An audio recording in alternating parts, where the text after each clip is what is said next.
Hey guys, welcome back to another Near Protocol update video, and if you like this content, please like and subscribe to the channel. In today's video, we are going to be talking about Near and gaming once again in part 2.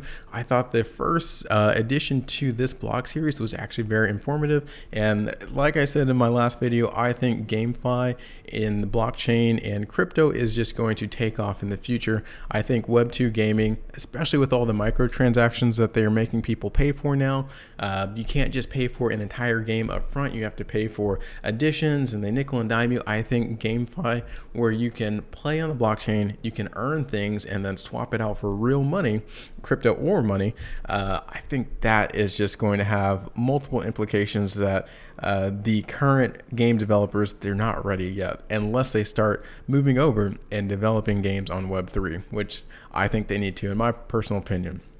So let's dive into it.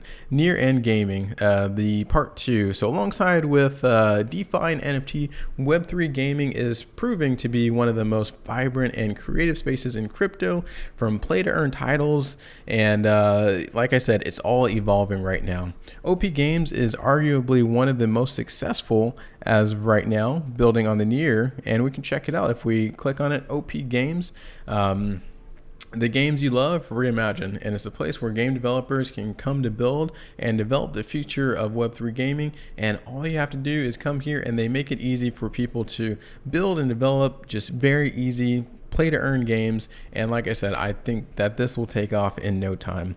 In the latest installment of our 4-part series, Near and Gaming, we'll do a very brief deep dive into OP Games, and not only what OP Games has done, but also some lessons for developers. And they go in to talk about how it was born in the crypto bear market, the last one of 2018. And it's not new, but a lot of things on the Near protocol, they were built in 2018, which was great. There wasn't a lot of hype behind it. The developers were just out there building, and they weren't worried about the hype and token prices exploding. 2018, that was a different time. Only the best dApps or decentralized applications could survive because it was a bear market. So both of the developers have a background in Web2 gaming and other tech projects. And given the bear market of the period, they started building a lot of different products, especially in the NFT space at that time. And funding didn't immediately materialize for OP Games, but they continued to work on other things.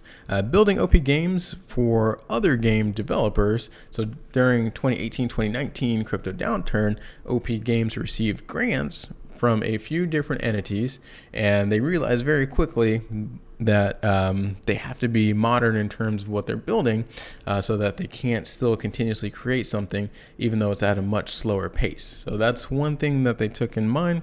And then a look inside OP Games feature set.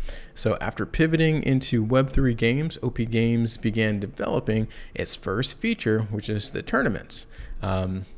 The feature allowed any JavaScript game to use OP Games JavaScript SDK to create a plug-and-play environment, asynchronous play, which is very slick and very similar to what the overall Near protocol has done to plug-and-play JavaScript applications with their Near protocol JavaScript SDK.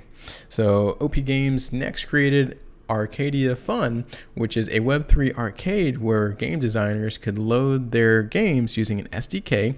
So it's currently in alpha, but it'll soon get a very official launch coming up soon, and there's about 43 games on it, which is very exciting. And then lastly, just not to make this video too long, welcoming Web2 developers into crypto. Rust and Solidity are great programming languages for Web3 development, but the vast majority still use Unity, which is C++, JavaScript, Swift, and others. So which is why Near Foundation has started that JavaScript SDK like I was talking about, which is going to be a game changer in making the Near ecosystem platforms like OP Games great creative centers for Web2 and Web3 developers alike. And Traditionally, they're building on open source Web3 game engines that support JavaScript on Unity as well. And he says about 80% of games are being built on Unity. So Near's JavaScript SDK will help attract Web3 game developers, but going forward, that will only be only part of the work. Capitalizing on Web3's power. So in summary, guys, this is just hyper focusing on one subset of the near-end gaming, a deep dive into OP games. I think this is a very exciting space, and I do look forward to that part 3 and part 4 of the series. If you have any questions, let me know in the comments below, and I'll see you on the next one.